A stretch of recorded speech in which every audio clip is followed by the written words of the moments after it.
folks. Welcome to Verified Investing. My name is Gareth Soloway, Chief Market Strategist and Pro Trader here at Verified Investing Crypto.com, as well as VerifiedInvestingEducation.com. All right, couple things I want to go over here. Number one, I'm looking at the NASDAQ and the S&P 500 today, and based on this analysis, it's very possible the NASDAQ and the S&P will not make new all-time highs for 10 to 15 years. All right, so I know that may sound earth-shattering to many of you out there. For those of you that are a little older and you remember the dot-com bubble, it took about 15 years for the NASDAQ to make new highs. I want to show you comparisons to charts going back years, if not decades, of why this is likely to occur. And again, this is going to be pretty crazy stuff, but ultimately what it means is the long-term investor is going to struggle for a while. Remember, the long-term investor has had a great run of it. All right, think about it, just consistent money printing by the Fed. So the long-term investor has seen the markets, every dip has been a buying opportunity for a very short amount of time. It's been dipping, then it makes new all-time highs. That is likely in the process of changing. And again, the recent all-time highs in 2021 for the S&P and the NASDAQ will likely not be revisited for 10 to 15 years. So what we're going to do is we're going to jump right into it here and take a look at the charts. What we can clearly see here, folks, is that you basically have, this is the NASDAQ chart, and you can see that in 2021, in November, we made our all-time highs. Since then, we've been making lower highs and lower lows. We know that that signals a bear market, a trend change in the market from the higher highs and higher lows that we've been seeing for quite some time over. Now, really what you have to understand here is the Federal Reserve has printed money since 2009, using interest rates as well to go to essentially zero to stimulate growth and avoid kind of any sort of recession. So we really haven't had any sort of major recession in decades, frankly. All right, you could go back probably to 2001, 2002 to the last time there was a decent recession. Now, what does that mean? Well, it means essentially that by printing money, the Federal Reserve pulled forward all the growth and really all the kind of the PE ratios being higher in the near term. So what we can do here is we can go back to 2009. This is when the Fed began printing their money, quantitative easing. And look at what the market did. And yeah, you had little dips for a couple months. These are monthly candles now. But look at how little. I mean, really 2 months down, that was COVID. 3 months down here, and that was the 2018 dip when the Fed threatened and started to raise interest rates, then backed right off. Aside from that, there's really no recessionary period that you can see at all. So what does that tell us? Well, it tells us that now that we have inflation out there, it's going to be very hard for the Fed to go back to their money printing. And what that's going to do is it's going to make sure that not only does the economy and the global economy struggle for years to come, because remember, the economy's been addicted to Fed printing. It's been addicted to this kind of drug known as money, just constant money flow, low interest rates, free money, essentially, easy loans, cheap loans, all that stuff for decades at this point. And that, again, has now ended. And what you can do is you can see that, again, from the easy money beginnings, we had this incredible run to the upside. Now, I want to show you another run that's very similar, and I want to show you what a market did after this. Let's go to the EWZ, the Brazilian stock market. Okay, and what I'm going to do is go and bring it all the way over here and look at the similarities in this run from 2002 to basically 2008. All right, look at the vertical nature of that run. And then again, we can go back to the NASDAQ, all right, and we can look at the NASDAQ and look at the same run. Look at the similarities in this run right here. So see how the gains were pulled forward, the immense, intense gains were just ripped forward. And essentially what you have here is a market with the NASDAQ where now you're going to go in a period of kind of mourning, right? You're going to go, and by the way, this run right here in the NASDAQ was the dot-com bubble. And look at the vertical nature, and then look at the run here and look at what happens. Now, what I want to show you here is going back to the EWZ and look at that run. And then look at how the market has behaved since. Since 2008, you have not had the Brazilian stock market make a new high. All right, you have not. And what that's basically created is, number one, it's a great consolidation pattern that eventually I think will break out. But basically, this tells you that when you pull forward the gains in such a massive way, especially through money printing and free money and low interest rates, which is essentially the same thing, you're going to have this digestion period. So this is the period that I believe we're in right now in the S&P and the NASDAQ. This sharper decline over the period of it'll probably take about a year and a half to cycle out. All right, there's this hope that the Fed will go back to easy money once the economy starts to sputter. But again, unless inflation comes down dramatically, you're not going to see that. So you're likely in this phase right now. You're going to get a big bounce, but you won't make new all-time highs, and you're going to be mired in this for literally 10 to 15 years. Eventually, will the S&P and the NASDAQ make new all-time highs? Yes. But again, it's going to take a lot of time, just like it has on the EWZ. You could also look at the Hang Seng market. It's very similar, a little bit more volatile because it's China. But again, the Hang Seng market is much the same here. As again, we can go here and bring up the Hang Seng index. And what we can look at here, and I'll zoom out on this, is that essentially you had this monster run right here from 03 all the way to 07. And then since then, you've just been chopping sideways, right? You made kind of a pivot high right over here, and then you've come all the way back in.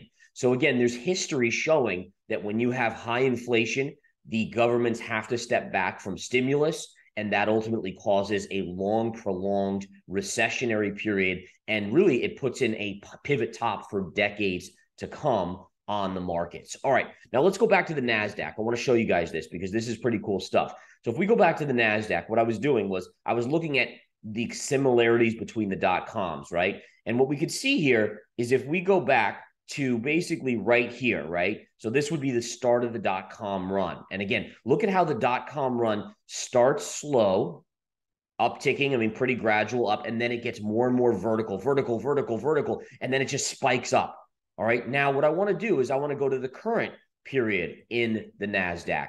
Look at how you started slow, 2009 low. You started grinding up. Then you get steeper, and then vertical. See the similarities in there? Now look at this. Here's the dot-com high, which was in 2000, March of 2000.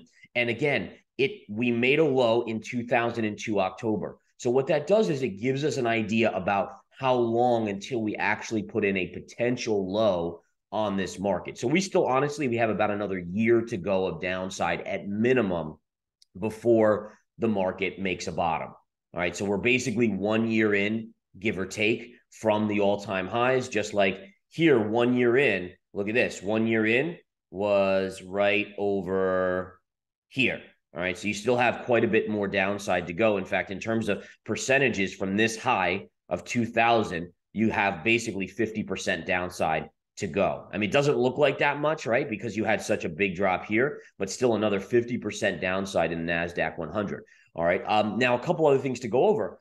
What you can see here is that this run here, we went from basically 350 to 400. So you went, let's call it 400, right? So the bull run started around 400 here on the NASDAQ 100, and we topped out at 5,000. All right. Now, if we go here, was that percentage? So a little over 10 times, right? And it was basically 12 times. And what you could see here is that you started around 1,300 and you went to 16,000. Well, 1,300 to 16,000 is about 12 times as well. So you see the similarities. The bull run here was approximately 12 times, 12x'd, essentially 12x'd to the NASDAQ here. And then essentially right here from the beginning of the bull run, which started in 1990, you basically 12x'd as well.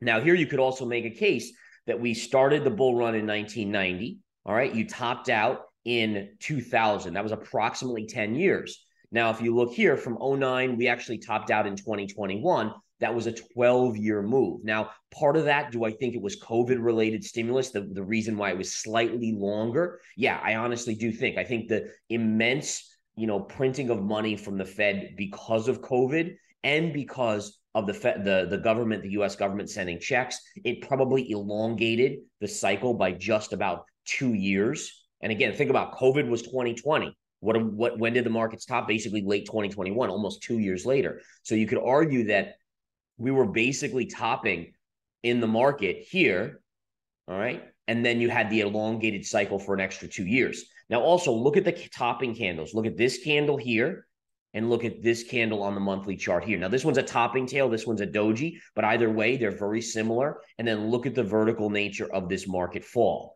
All right, so you have these similarities in the charts. And essentially what you have to do is you have to lean back and you have to look at history. And this is what I've done in so much of my analysis of going back to history and saying, okay, well, number one, how long did it take for any market to bottom out? Right. So you could look at the NASDAQ. It took 2 years. Now, remember, this was an elongated cycle. So I would say 2 to 3 years is what it's going to be on the downshift. Okay. Now, how low are we going to go? Well, you basically have at least another 50% here, which would take us down from this low, which was about 10,000 on the NASDAQ. You have us taken to about 5,000. Now, where does that put us in terms of a top? Well, interestingly enough, look at this. We have the high of the dot-com bubble is right around 5,100. If you did the same analysis and said, okay, let's see, the breakdown was another 50% here, 50% gets us essentially back to this pivot top from the dot-com. So that's a confluence of technicals alerting us that we'll likely see a drop, all right? But in addition, what you have to look at is say, okay, well, from the dot-com high, how long did it take us to get back to new all-time highs? Well, right here is where we made new all-time highs. From 2000 to 2015. So basically 15 years. So what I'm thinking here is, in addition, right, let's look at this. All right, now let's go back to the EWZ. All right, now on the EWZ, how long has it been since we topped out in 2008? 14 years. So is it possible that the Brazilian market is getting ready to pump here and break out? I'm not sure, but I certainly think that that's interesting. But notice the time.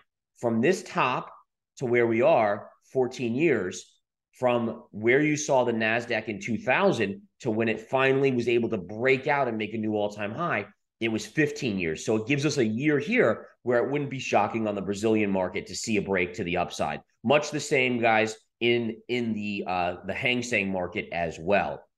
So again, these are the things that we want to look at. Here's the S&P 500, much the same. Look at the bull run, how it starts slower, then it gets more vertical, and then really vertical. And then same thing here. This is just a smaller variation of that same move. And again, what I do think is it's very likely that the S&P 500 as well as the NASDAQ will not make new all-time highs for 15 years. So there's going to be a digestion process here. Now, the positive is, and this is the key, guys, and I always like to leave you with a positive because I'm a trader, right? I'm in, I'm out. I see positives, I see negatives. What for me is most impressive here is that, yes, the retail investor who's a buy and hold is going to struggle. But number one, there's always opportunities. I brought up Brazil, maybe China. There will be U.S. stocks that do exceedingly well in this period. But also keep in mind that if you look at the Brazilian market, if you look at the Hang Seng, even since they haven't made new all-time highs in decades, you have to say that there were major bull runs inside of the bigger macro bear. And so there will be opportunities. It's going to be a swing traders market here over the next decade to 15 years. That is going to be very good for people that are nimble, that are looking for major technical levels that bounce. So chart readers, technicians, this is where your bread and butter is. This is going to be one of the greatest periods for swing traders that we have experienced in my lifetime, in my opinion, over the next 10 to 15 years. Now, again, for buy and holders, it's going to be trickier. But think about what happened. I mean, everyone was buying ETFs that tracked the S&P 500. Everyone, think about how much money was going into that space. And then doesn't it make sense when you get everyone in a trade that it doesn't work out, right? Think about that. Now think about Bitcoin. Everyone got in at 65, 69,000. What happened? It didn't work out. So you have to look at these psychological sides as well. Anyways, I don't want to keep you guys too long. Just my 2 cents here on where the S&P is, where the NASDAQ is, where we are compared to history, whether it's the Brazilian market, the Hang Seng market, the dot-com bubble. All of these are great reference points. And you, by the way, you can go back to the 20s. Go back to 1920s, the Great Depression, the Roaring 20s. The charts are eerily similar. All right. And again, you can look at how long it took in the Depression to make a high before the markets obviously bottomed as well. Things like that, very, very important. How long did it take before we made new all-time highs during that period?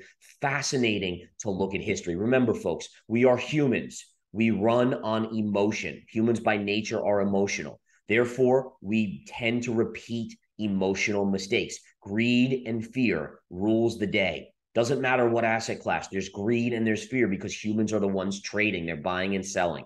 So this is why historically we're doomed to repeat these issues because, again, greed will always come in. Doesn't matter if you're in the 1920s, in the 1970s, in the 1990s, the 2000s, the 2020s. Greed will come back in. All right. You guys have a wonderful rest of your day. Check out verifiedinvestingcrypto.com. InTheMoneyStocks.com is where I do all my stock analysis. And obviously, guys, my Winning Trader series, Black Friday sale right now, the one and only Black Friday, 50% off right now on the Black Friday sale. And again, it's the Winning Trader series. You can find it at verifiedinvestingeducation.com. Take care.